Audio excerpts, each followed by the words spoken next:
৯০ বছরের কাছাকাছি এই জগন্নাথ পাইস হোটেল।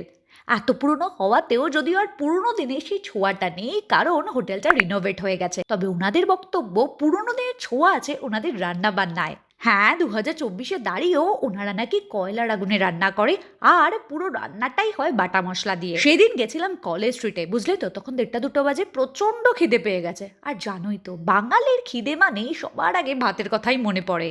কোথায় খাবো কি খাবো ভাবতে ভাবতে হঠাৎ করে মনে পড়লো, আরে এখানে তো আছে জগন্নাথ পাইস হোটেল। যেহেতু দুপুর বেলা, একদম সবার খিদের সময়, খুবই ভিড়, নিচে তো জায়গা পেলাম না, তাই চলে গেলাম ওপরে।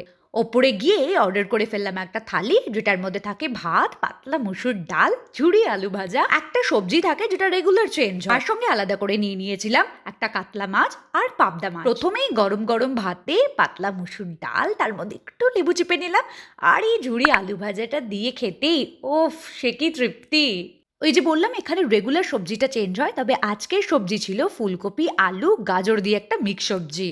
অনেক জায়গায় না আমি মিক্স সবজিটা দেখি খেতে ভালো হয় না, তবে এখানে কিন্তু টেস্টটা দারুণ ছিল।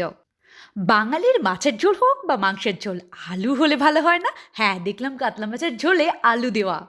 ভাতটাকে একটু টেনে নিয়ে তার মধ্যে একটু ঝোল নিয়ে নিলাম একটু আলু, সেটাকে সুন্দর করে মেখে কাতলা মাছের পিসটা দেখেছো, ইয়াব বড় দিয়েছে, সেই কাতলা মাছের তেলের দিকটা নিয়ে নিলাম। তারপর মুখে পুরতেই ওফ, সত্যি বলছি দারুণ খেতে। মানে মাছটা এতটা ফ্রেশ, তেমনি সুস্বাদু। কাতলা মাছটা দিয়ে শেষ করতেই তারপরে যে বললাম পাবদা মাছ নিয়ে নিয়েছিলাম। ঝোলটার মধ্যে একদম কাঁচা লঙ্কার ফ্লেভারে ভর্তি, পাতলা ঝোল, এরকম কাঁচা লঙ্কার গন্ধে ভীষণ ভালো লাগছিল।